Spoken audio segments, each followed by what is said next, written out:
All right, this is Superheroes of Song, Volume 4, Dallas Burrow. It's January 26, 2026. Um,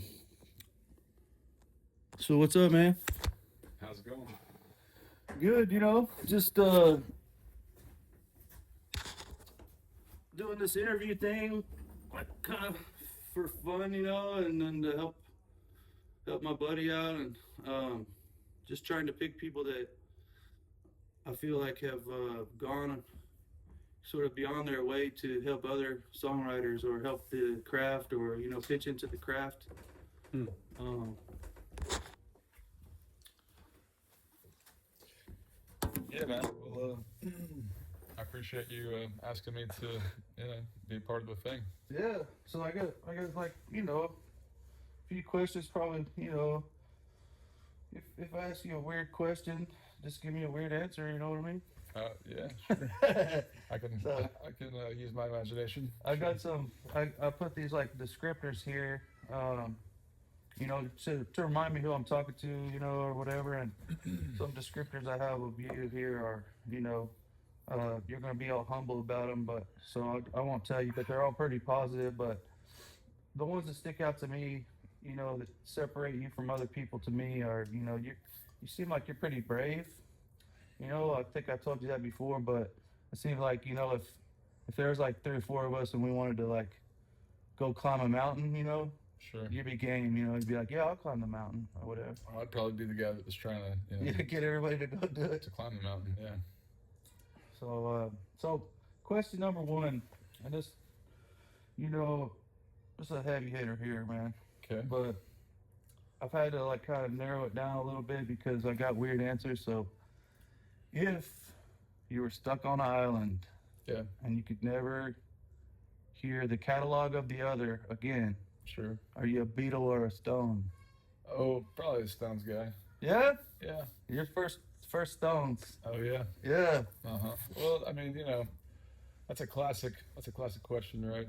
And I mean, of course, I mean, I love the spirit of John Lennon, for instance. I mean, I think he was as just a person, like a figurehead of some like essence of that time that I think is very rock and roll and very cool. But yeah, obviously, like those guys had very sophisticated arrangements and a deep catalog and I mean, a lot of great tunes in there, obviously. But yeah. That's what a lot of people said. Like the catalog's so big they could, you know.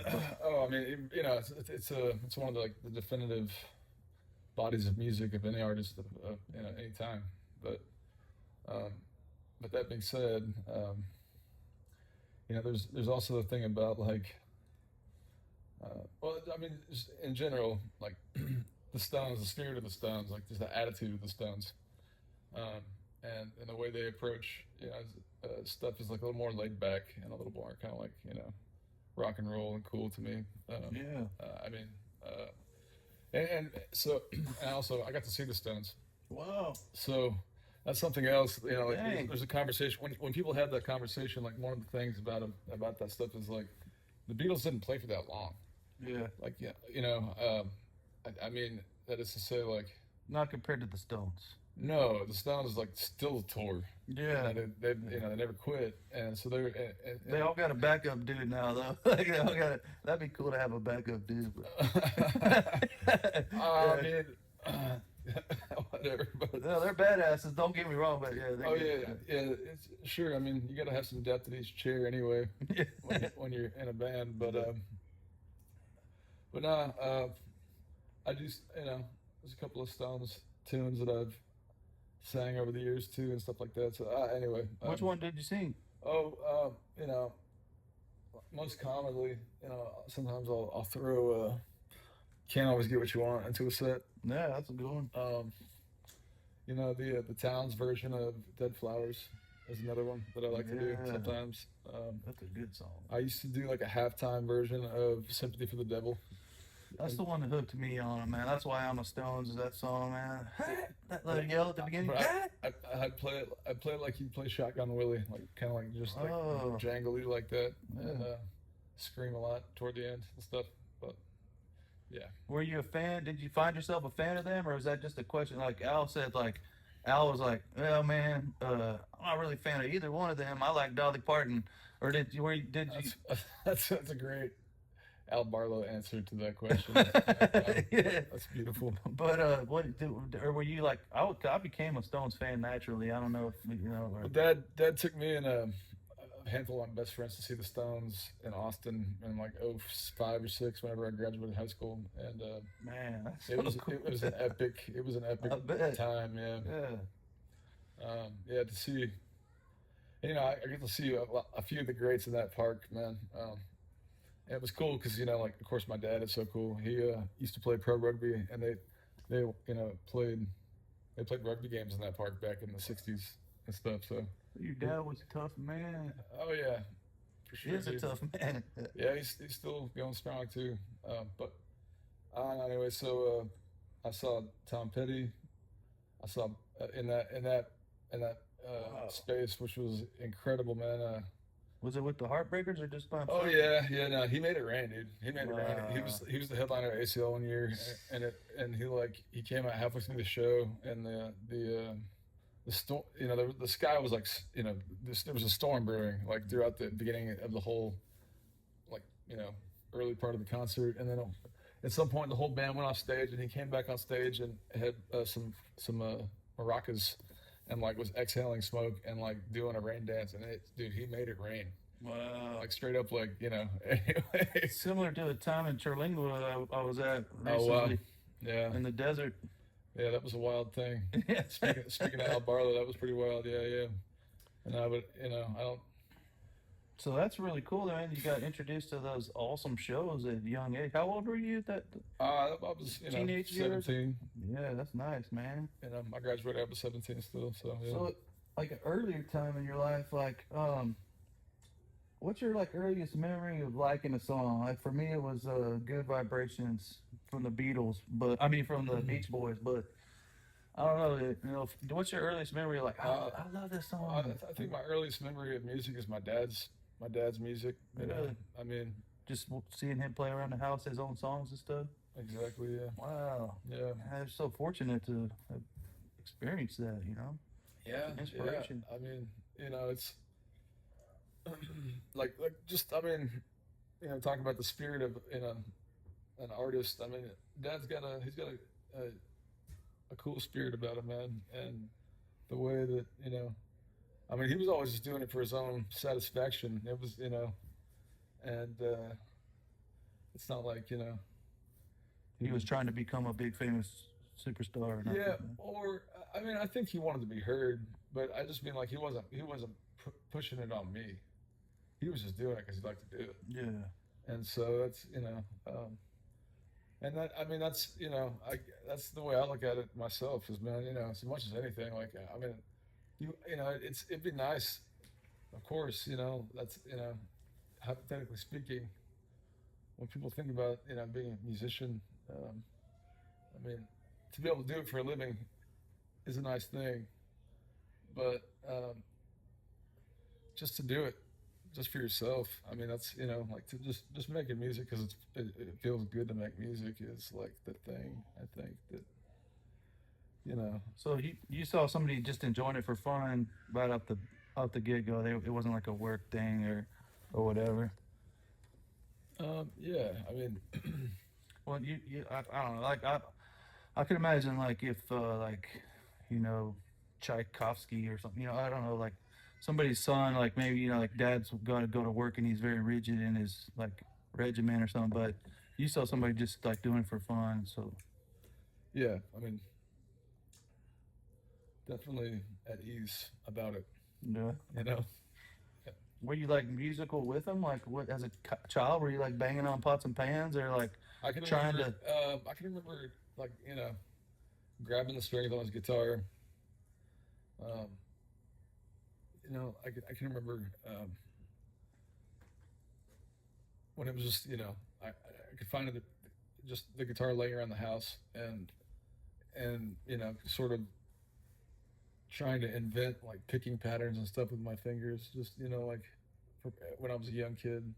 And so it was like stuff I was thinking about and then I can remember like um, getting my right hand going where I was strumming. Like my dad would make a chord and I would strum. Yeah, I've You seen know, that. That's so cool. That's a cool way to do that. you know, um, I saw a video of Matt Kirk's little boy like oh yeah, grabbing the strings like that. oh You know? dude, he was even like helping him like wind the string up.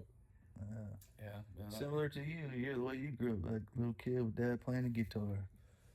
Yeah. I think it. I was lucky that I had that early experience with music. And Were there other musicians around? Do you remember? Or was it mostly just dad? well, I mean, then we were learning. Uh, I was going to daycare at a church when I was a real young kid, and so I can remember the first songs I learned were like Christmas songs and this little light of mine and stuff like that, sitting around in the sanctuary. So and then my grandmother, my mom's mom, whose picture's hanging there over the piano. She was Agnes. She was she was a sweetheart, man, and a real like kind of old-fashioned lady of the world. I mean, she graduated from UT in the '30s, and her father was the like principal piano tuner around the city of Austin for many Wow. years, Come from a musical family. and so she taught me a little bit of a couple things on the piano when I was a kid, real Wow. 5 or 6 and stuff. So I had the idea of songs was introduced from a That's pretty cool, young man. age. Yeah. So is that the grandma that you were at the graveyard when you got a phone call from Matson, or soon after you went to visit the grave or something? You were driving back or something. You got a phone call about roots and branches. Was that you told a story something like, Oh. or maybe it been somebody else? Oh man, I mean, I go to the graveyard occasionally to pray. My great grandmother, that was my mom's dad's mom, Oh, okay, that one. was a faith healer, That's the one. Yeah. and I mean, I just remember that story you told it on stage one time or a couple times. I was sure. like, that's a cool story. Like, Mm-hmm. Yeah, I mean, man, she was very spiritually connected. It seemed like there was a lot of stories about her, being able to kind of like listen to the wind and find answers to questions. And a culandera. yeah, but she was a Christian. Yeah. She was like a Christian mystic, I would say, and was also into Edgar Casey, who was into like astral projection and soul traveling, and so she was a pretty heavy, She was cat, searching. Or uh, finding, maybe. yeah, I think she was finding some answers for sure. So when did you when did you feel like you were really contributing to this family of music? Like you had your own voice a little bit, or they were like, oh, oh, little Dallas he's making better noises on the guitar. When did you, do you remember like consciously being like in a room, or like you had a performance, or you're singing at church and somebody looked back and was like, oh, that kid can sing, or you remember anything like that, or is it just like you just slowly like? I don't know, man. It's I think that I've always enjoyed it, and hopefully you grow over time, and I don't know. I think maybe I did have to do it for a long time before it kind of really came into my own, and maybe I'm still on a journey to do that yet. I mean, what I'm saying? I just mean like I still haven't gotten to where I'm going. Right. You know So, what I mean? so, but when you were young, like, like you're still young, but you're younger than me by a while. But 37. yeah, Yeah. I got you by a while. But y- when you were like, so you took me back to you're fiddling around with you were strumming with your right hand. Your dad's making chords. Yeah. You start making chords. When do you start making chords? Okay. Yeah. Well, my dad taught me House of the Rising Sun when I got my first guitar on Christmas morning when I was like 10 or $11, something like that. Wow. I got a Jimi Hendrix cream and white pawn shop Fender Squire electric guitar. Nice. And, Dum-dum-dum-dum-dum-dum. yeah, and literally Christmas morning, I learned House of the Rising Sun that day, and yeah, I mean, I still really like the key of A minor. You know what I mean? Like, Yeah, me too. it's a great song. Like when I sit down, if I'm trying to figure out how to play an instrument, Yeah. it's, if you can figure out how to play that song on an instrument, you can kind of figure out your way around whatever whether it's a keyboard or a ukulele or whatever. Yeah. To get those chords figured out, you can kind of do some different stuff. I was thinking about how much I don't know virility he had in his voice. The dude from what's it, the Monsters, or who sang that song, or who sang the House of the Rising Sun, made it really famous. Eric Burden. Oh, okay. And the Animals. The Animals. Yeah. Yeah, that voice. I just remember thinking about, man. I thought he was gonna be like 10 foot tall, and then I saw him. I was like, he's just like a regular sized dude. Yeah. Great band. Yeah, for sure. Oh, dude. And the story on that is that they got that song from Dylan, and Dylan got that arrangement from Dick Van Ronk in The Village. So he kind of ripped off that arrangement from somebody else. So anyway, and that's, of course, it's a really old song. Yeah, I've heard a lot of people talk about Dylan like borrowing this and borrowing that. Oh yeah, no, I mean, but he was still awesome. Of course, yeah, dude. I mean, Dylan and Tom Petty and Johnny Cash and John Lennon. I mean, like, when I think about songwriters, I mean, obviously, like, I gravitate towards Texas songwriters because that's where we're at, and I think we have some of the best. But those guys I just mentioned are probably like M. Willie, of course, and the on the world stage, guys I always looked up to artistically, just because it's like, it's not just the songs, but it's also like who's singing it. You know what I mean? That is part of the equation. So did they start just being like, all right, Dallas is going to play House of the Rising Sun, everybody sit around the fire, or Oh shit! none of that happened, or it's like, oh, look at old Dallas, he could play the House of the Rising Sun. Oh no, the first song I ever played in front of anybody was me and Jonathan Horseman, and let's see who else. One of my oldest friends, a guy named Brooks Radla, known since the first grade, and Josh Furlow on the piano. This kid I went to church with, and anyway, we did Sweet Home Alabama at the 8th grade talent show and won the talent show. It's so weird how everybody learns these same songs, man. Well, dude, it's iconic stuff. Yeah. It's like, it's the go-to stuff. Yeah. So you played at church? Oh, sure, man. Yeah. I mean, like the first band I played in, probably. I mean, well, so the church band through middle school and high school was like a big training ground, I guess. I mean, just as far, it was like, I don't know. I didn't go that far, but it was my earliest attempt at playing music with other people. The first music I ever played with another person, aside from like singing with my dad or whoever, was I remember Jonathan Horseman got a drum kit and I had a guitar, and we were like 12, and like he was playing. This is something he and I have talked about over the years a lot. He played boom tap, like boom tap, whatever. Yeah. And That's a good one sometimes. I was playing, G, C, and D, and it was just like, wow, we're making music, man. Nice. It was 12 years old, man. really That's pretty smart. young, man. And then the girls start showing up around there. They're like, oh, look at old Dallas at the church. Like, I mean, again, I mean, you grow up with girls, so they're always around. for some people, man, So- for talented little kids at the church singing songs. Oh, I mean, it was about making music, and Yeah. I don't know about all that stuff. And, Did you have an early teacher, besides dad? You can't use dad anymore. Early teacher or an early mentor besides your dad? oh, shoot, a bunch, man. Who's one that sticks out in your mind, like earliest one, Well, or I mean, so one of the early ones, or one of the most profound so ones?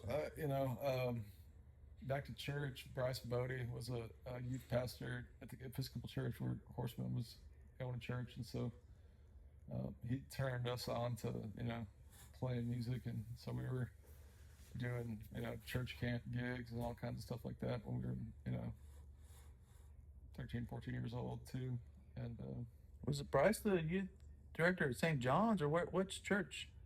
St. John's Episcopal, and, Yeah. and I think he's now out in Bernie Yeah. where Tidwell Yeah. goes. Yeah. No, I've known Bryce for a long time, man. Oh man, he's a great cat. Oh well, he actually I think what's the pastor's name down in Port Aransas? James Durkitz. Right. I Yeah. think he brought James to Christ or something when they were kids or something like that. Man. Yeah, I was around at that same time. Right. But, yeah. Yeah. But so now we're gonna like kind of ease on in. So you had church, Yeah, Bryce. But so then I got my first record deal when I was like right out of high school. A guy named Gene Brown, Norman Eugene Brown. He was an interesting cat, a producer, and he worked for Hamstein. It was Bill Ham that that managed Clint Black and ZZ Top, and Gene was also a guitar player. Played in a band with Bobby Keys, the sax player from the Stones, and. So you had stars in your eyes meeting that guy a bit. Oh yeah, and he gave me a record deal, and so I was gonna go play, college football, maybe at some little college someplace, but then went and started making music instead, and so worked on that record for a couple of years, and then never Wow, a came out, couple of man. years, huh? Well, a year or two. Gene got sick, and so it was unfortunately we didn't really finish the project, but it was a great learning experience. He taught me a lot about the business and about making music and writing songs. But after that, Alan Voigt was another guy that I became really close with, who was a producer and a musician here in New Braunfels. And I've heard his name before. Did he pass away? he did, man. Actually, and then after that, a friend of mine named Andy Zane, who I met in Los Angeles. All these guys are dead now. Rest in peace. A lot of good friends of mine. But then, Johnny Santos, man. Just all sorts of. So were you coming up with your sound on your own? Al Barlow, man. Were you coming like music mentor? Like, yeah, these are business, like you, but were they the same? Was it like these producers were also helping you learn about music, or helping you hone your craft, or were you just just picking and choosing where you were going to focus your practice, or? It was just different chapters in the story. Yeah. I mean, it was you learn all kinds of things from different people, and my musical style has evolved over time, and not so much as a result of those guys who I was working with. I was always just trying to figure out what I wanted to be doing, and as far as influences go, I mean, I grew up listening to the modern bad rock and roll of the '90s when I was a punk preteen kid, and then my dad he was listening rock and roll. he was listening to Willie. Oh, I did too. But he was listening to Willie Nelson and Jerry Garcia. I didn't get it, and then I kind of got Willie, and then we were, like I said, playing House of the Rising Sun, Sweet Home Alabama, and all that stuff, and listening to Ben Harper and Jack Johnson and all kinds of that stuff too, and man, and then of course Willis Allen Ramsey and Towns and Guy Clark and Billy Joe Shaver and all those guys eventually became I don't know and of course I saw Ray Wiley play at Green Hall when I was a kid, and those guys emerged through the fog for you a little bit. Yeah, I mean and then you kind of realize also too, you look around, realize who you are and where you're from, and I mean all these guys I'm talking about, I've got personal just kind of degrees of separation away from most of my heroes. Like my dad being blood brothers with Towns, or Billy Joe Shaver ate dinner in my parents' backyard when Eddie was still alive, his son, and just it all feels close to me, like in a way. And so anyway, yeah, I think as I grew up, I found it or it found me, but it just kind of settled into looking at myself and at music through that lens a little bit. Now I still I think just do my own thing, whatever that is. You Yeah, I know. mean, I heard you do a me and Leonard Cohen cover one night. Yeah, So I was, he's one of my favorites too, for sure. yeah, Yeah. I was like, that surprised me a bit. But Oh, it's a great song, man. yeah. Famous Blue Raincoat. That's one of my favorite all time favorite songs anyway by anybody. So when were you bit by the bug? This is a question I ask everybody. You know, I'm not a professional musician. I've thought about it a lot.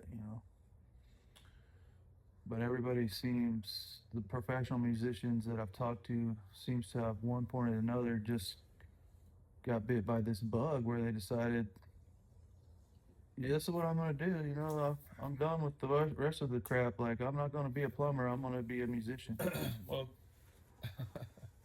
Like, was there a show? Did you play a show, or were you sitting around a campfire and you're like, damn, oh, I don't know, man. I mean, that.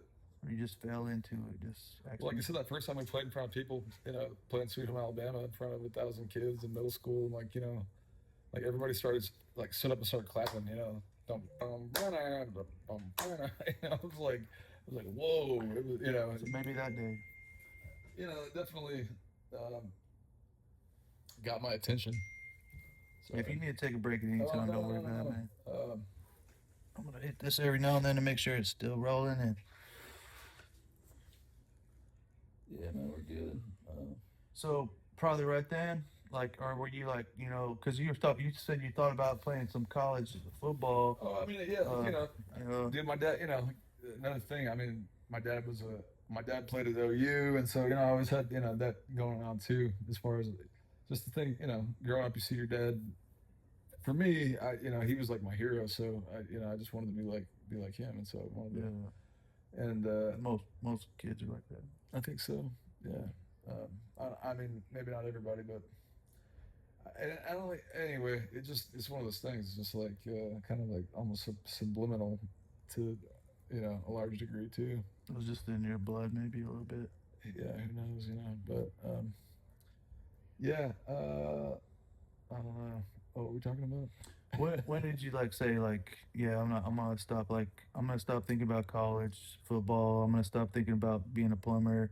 Oh, I don't know. I Like, mean, I still think about, like, what it would be like to be a lawyer or be an yeah, engineer or write a yeah, book. I mean, or be a preacher or be a soldier yeah. or They whatever. just started paying you more to do this, so you were just like, what the hell? No, it's like I used to joke that I mean, you feel like you paint yourself into a corner at some point as being an artist, Mhm. where I mean, I don't know, but that's also uh, It's what you want to do.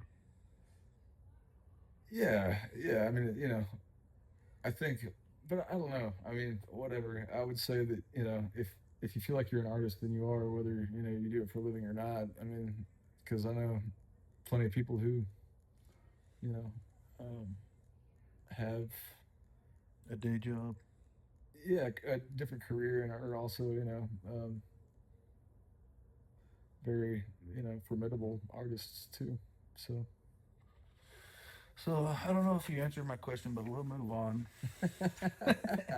Uh, let's see. You've answered some of these already. Let's see what we got. So like, what are you listening to, man? Like, what do you like to listen to right now? oh Like, um, or you mostly listen to live music?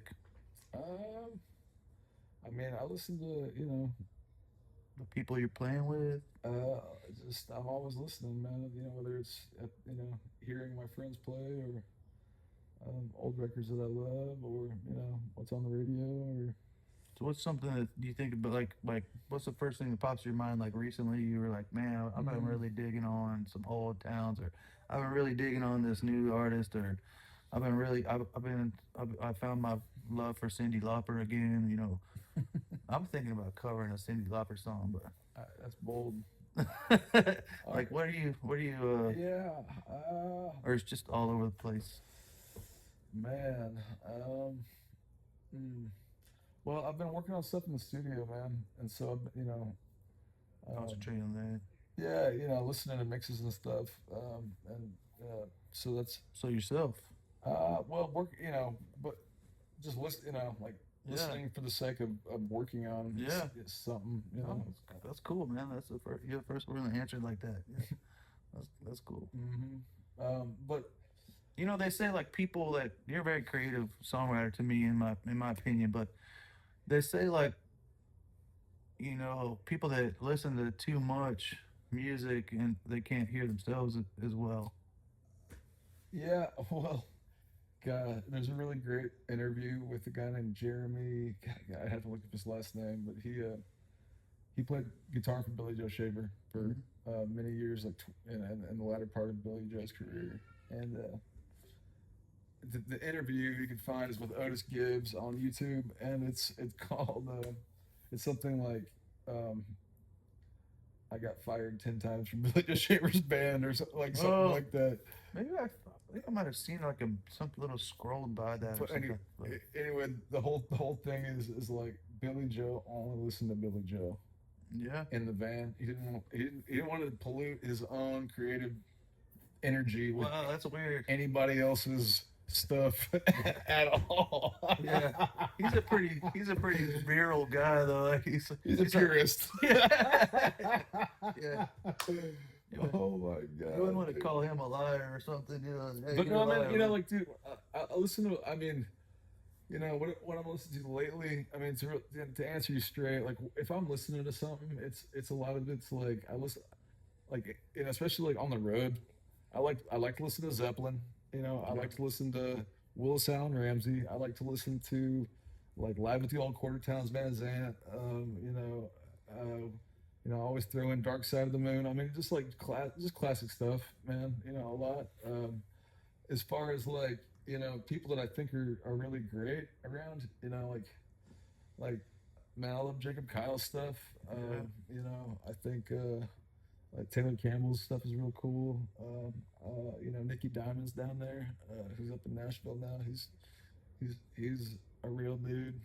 Maker, but I mean, dude, and the list goes on and on. I mean, Andrew Bland's stuff is great, dude. Yeah, Like, it's the kind of laid back stuff. I listen to all those guys as well. you know, um, but I mean, and what I think is so cool about the scene around here, Robert Kelly, man, all those cats, or yourself, like, are recording and releasing music. You can do that.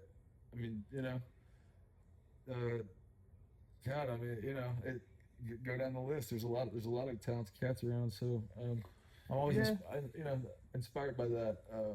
I just always think about like when I see like this guy or that guy that I look up to or Fred Eaglesmith, man. yeah. Fred Eaglesmith Records, like the I old. need to check that dude out. Hey, live at Green Hall. And Yeah. that might be our number one like spun record in the band. Or at least that the spirit and the philosophy of you go listen to Freddie Smith live at Green Hall. It's kind of hard to find on like you gotta put in like really specific words on like I listen to iTunes Mhm. to find it. It's not like if you look up Freddie Smith, it's not in his like presented catalog. You gotta go look for that record. It's live at Green Hall, man. That's a And good one. it's a double album.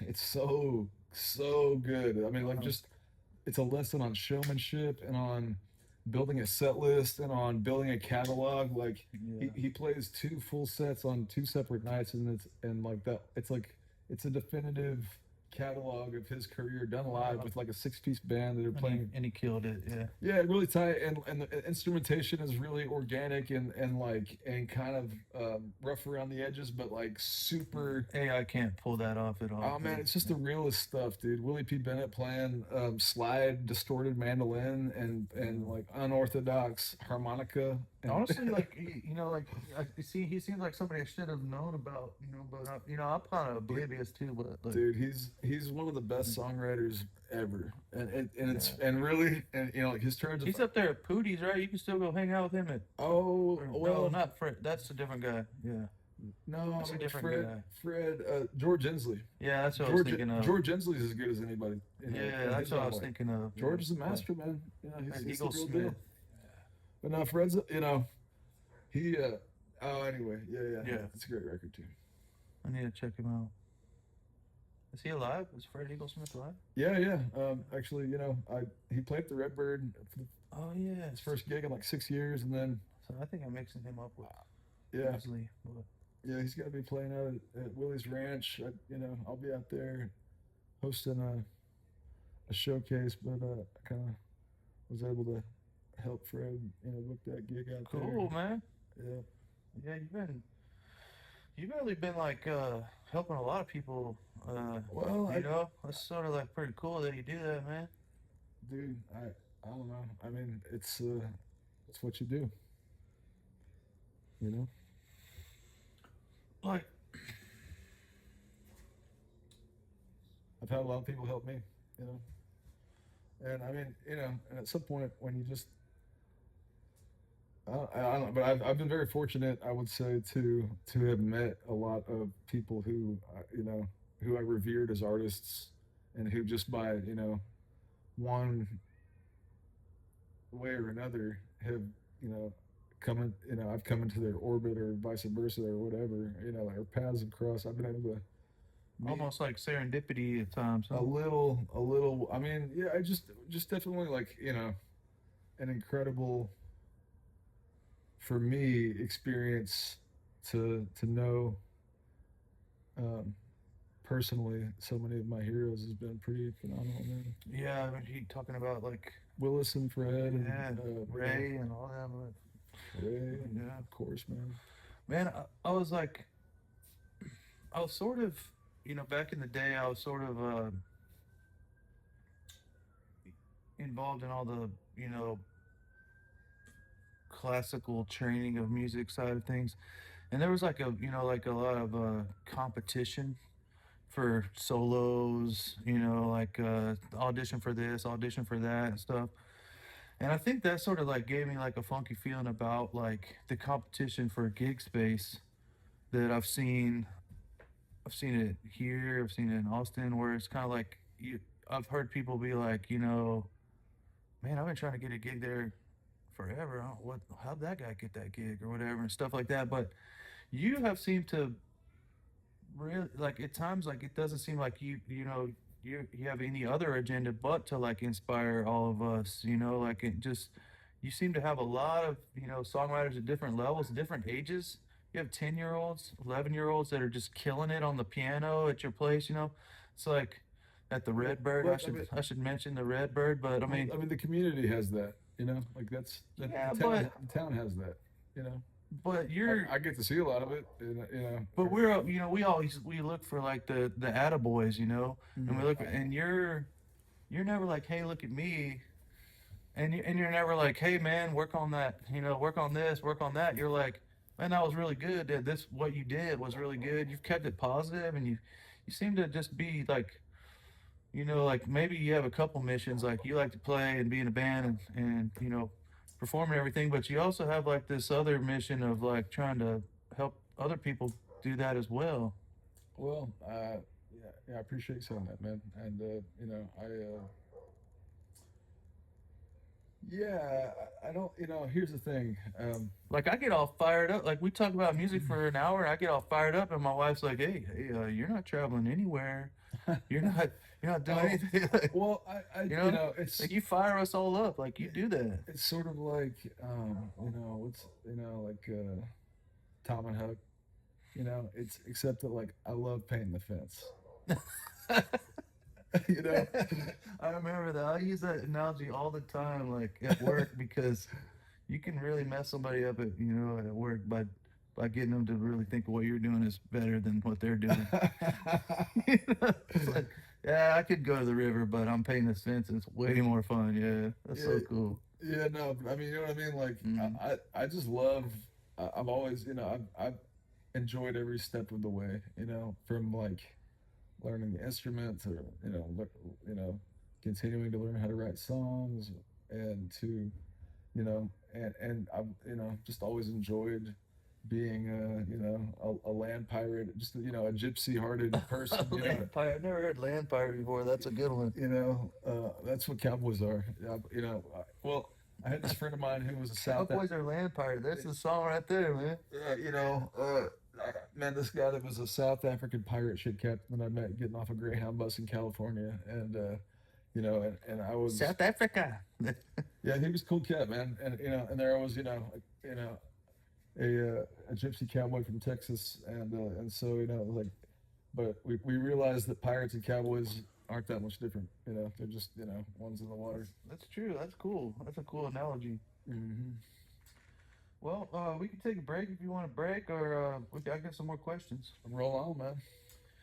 All right. So, a little bit about the process. So, process of songwriting, because that's kind of what this whole thing is really Sure. about. Songwriting so personal. I always feel like I got to ask some personal questions to get to this process question, but it's really the heart of what I'm trying to figure out here, like personally. Um, Missoula said, and I don't think he made it up, but he sometimes teaches at that songwriting school. He Hmm. talks about the fountain and the editor. Hmm. The fountain's always spouting off all kinds of ideas and art and everything, Sure. and the editor like decides which droplets to. That's a great analogy, man. Yeah. So for me, Hmm. I wait for this crap to fall out of the sky, and I mean, I'll show you. I made a song like it looks like this. It's just chicken scratch, the magic store right there. You see it? Oh, that's a great song, by the way. Oh, thanks. Yeah. So It really transports you to that world. that's how, and I wait sometimes years for that to happen, Yeah. and Wow. so I don't. My process, I'd like to write with other people. I need to try that more, but my process is pretty strange. Not very prolific, but it's a personal thing for me. And when it happens, like I cry. Yeah. I'm an emotional basket case, and I'm crying on the page, and it's all come and I throw it up, Yeah. and then it's done. Wow. You know, but That's like it's downright mystical. It is. I mean, because it is like so. but for you, not Yeah. about me. I don't know. I mean, at some point, I was listening to you just now. I was thinking about how it's in a way it's like drawing blood. Like like if you can hit a vein and kind of get it to start flowing, then a lot of times that's what if I can get it going, if I can create that vacuum and draw the whole thing out. Usually it's all there. In a way like there'll be if I catch a story or an idea that starts to come, it'll pretty if I chase it. Seems to happen pretty organically there. Yeah, man. I mean, Do you ever feel like, but I don't force it though. yeah, Really, like I don't, like it just happens when it happens. But I mean, of course, you can encourage that by picking up the guitar more often, or like sitting down in a quiet room for a second every so often. Like a lot of times you just let it happen, it'll happen like that. Right? But so do you think it like comes upon you like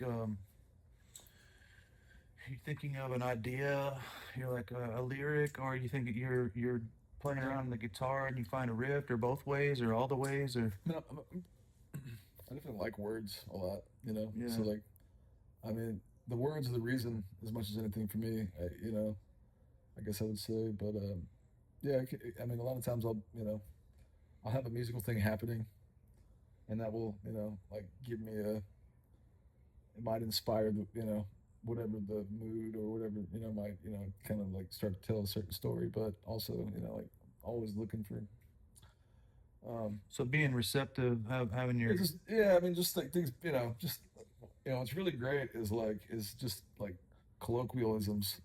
Like I think that's a good like handy tool to use anyway in songwriting. people identify with them. Or just yeah, but it's like right, yeah. I mean, definitely, it's folksy, and it's a great, it's a great way for language to express itself, like by region or by like culture. It's like a thing that you know language is doing. Captures the essence of a people or something or a time or Yeah, but it's it's just kind of just like accidental ways that words get bent and like become their own little like flavor in a place. Stuff like that is great. Just stuff to sprinkle in. But so when you're just moving through the world and hearing people's dialects and just little ways that they explain simple stuff, that's always a good little kind of you got flavor. some crazy stories about it's kind of on a side note, but I want to get back to the process. But I asked you about influences and things, and I know you've hung out with some heavy cats, but um, you also kind of traveled around a bit for somebody your age. Oh Like yeah, um, yeah, maybe that's pretty inspirational to your songwriting process. Like sure. you know, Well, I mean, songwriting has also always been therapy.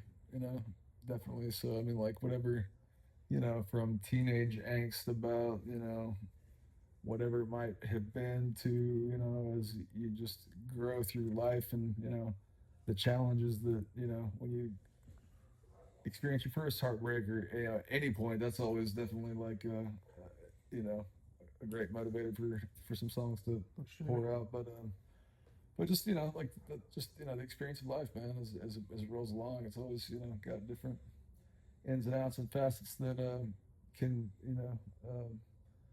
cause emotion or energy to build up in your soul or in your heart or in your mind that little else can uh, be a better salve for than putting it into a song. It's like it's a little it's like an answer to a riddle.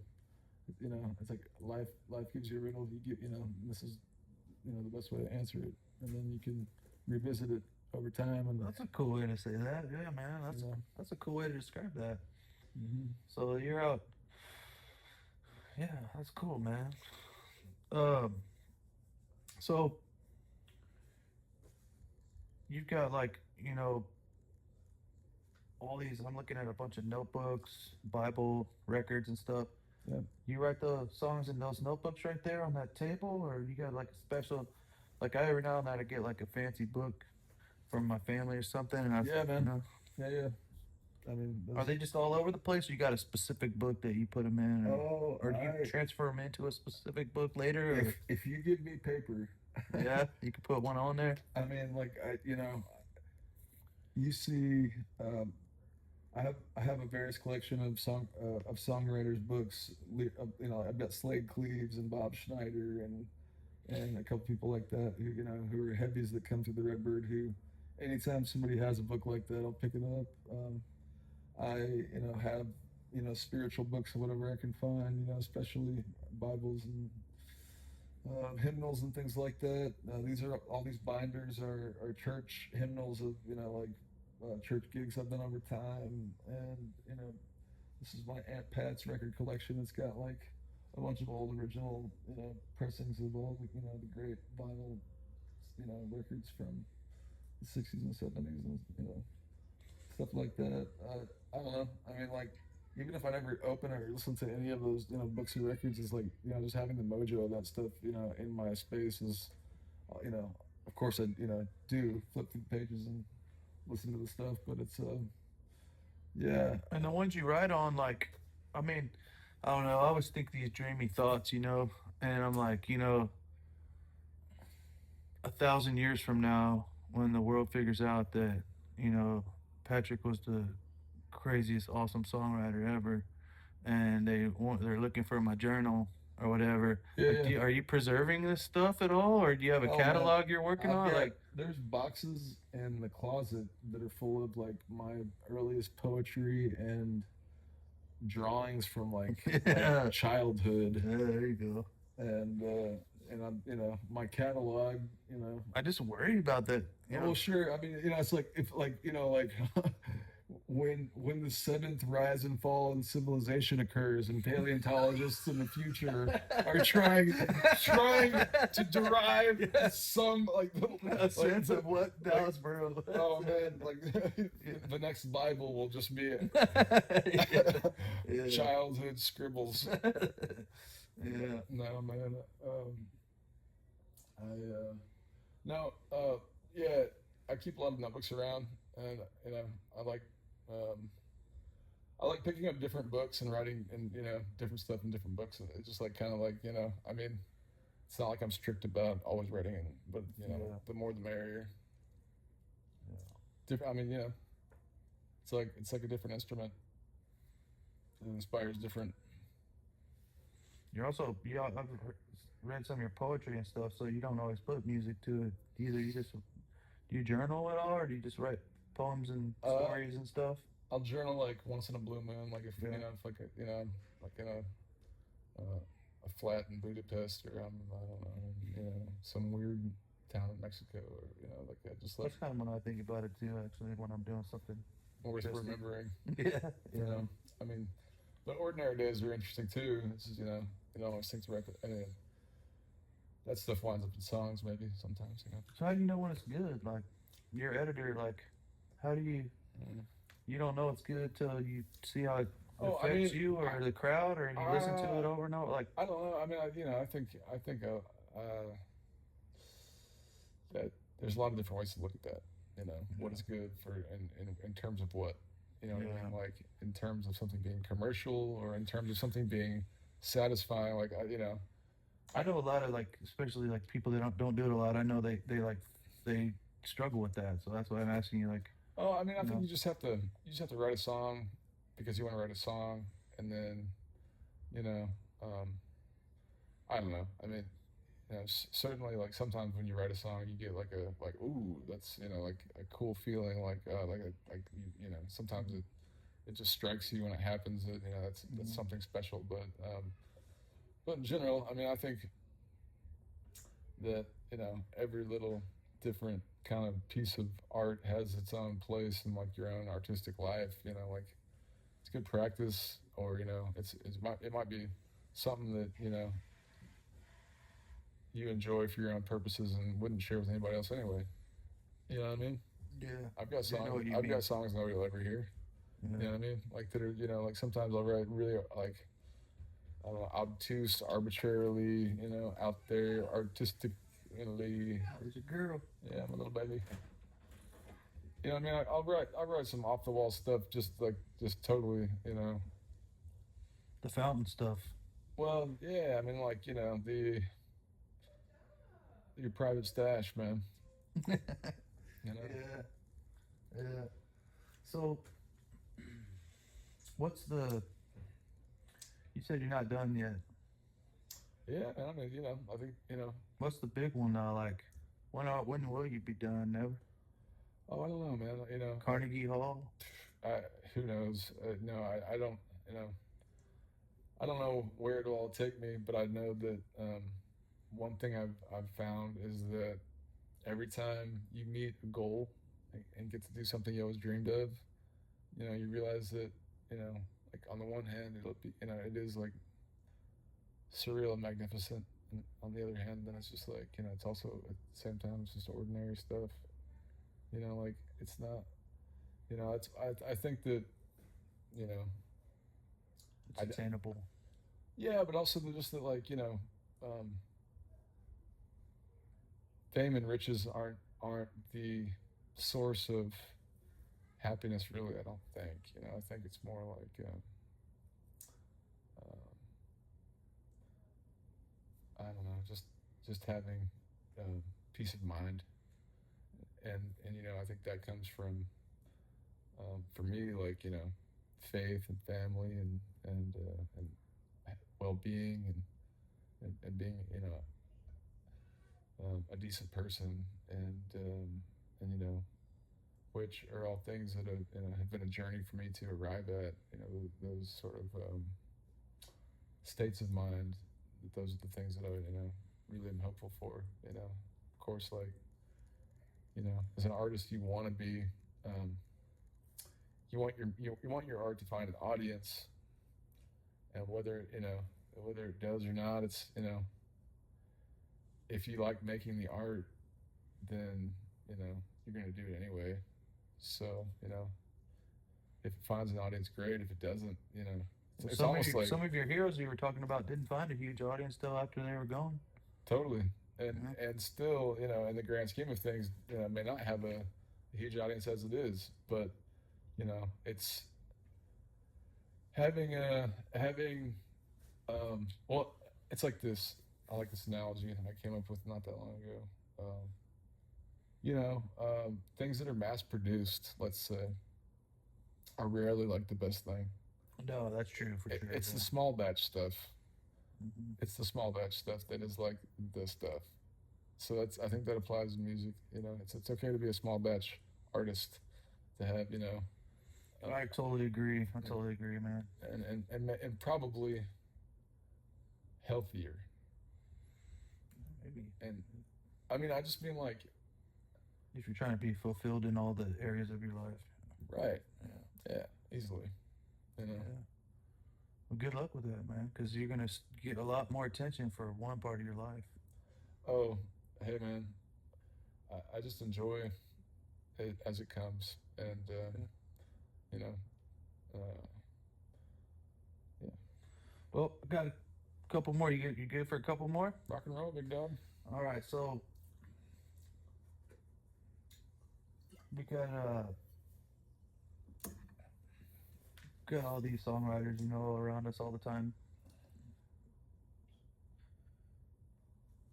I got the Chris's Q's, your old guitar player's parents are the ones that told me to go to the Redbird for the first time, but cool, man. Love the Q's. They're great folks, man. Yeah, sweet.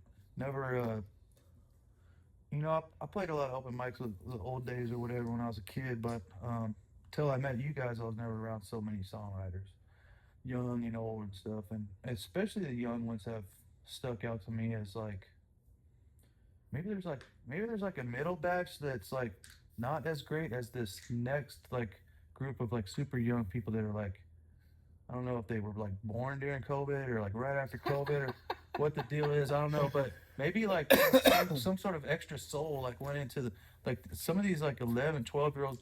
So, yeah. So what are you gonna tell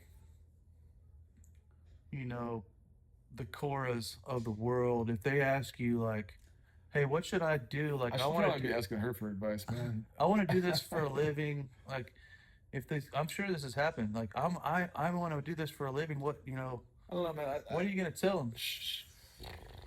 Keep doing it is what you always tell us. Just keep doing it. But oh yeah, I mean, hey, I do try to encourage anybody that wants to make music if they want to. That's because I know it's fun. Yeah. And as far as the business goes, I don't know. But like Tex, what if Tex like, I want to be a musician like you, Dad. Like, what are you gonna tell him? Well, I mean, the thing is, like, that if somebody's gonna make music, they're gonna make music. So it's in there. Yeah. I don't know. Give you advice to they're gonna ask you, man. I'm not the first person, and I won't be the last to ask you. Like, what's your advice to the young musician? I think you just gotta go out there and figure it out. That's. I mean, that's a tough little kid. You got the wrong dude, man. You're gonna have to go figure it out for yourself. I'm not gonna give you a clue. It's not that. It's just like it's such a big question to answer. I would say if I had to give somebody advice, it would be to, like, make sure your B stream wraps around that.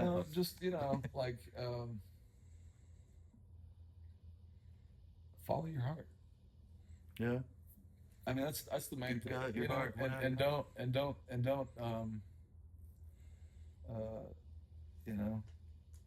sell your soul. Don't do it for the wrong reasons. You know, do it because do it for the purity of making music. You know, not because it's.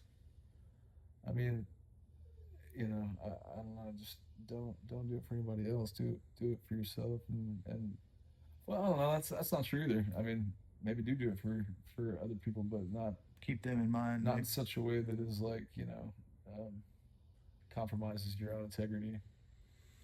Have you do you feel like you've passed up like a big shot like because you didn't want to compromise your own integrity, Oh, or I mean, not no, really? no, I don't know. I think I think that Like Spectre never came up to you and was like, "Here you go, kid," oh, no, maybe I have, picked my integrity a couple times. in crucial moments. Yeah, That's good.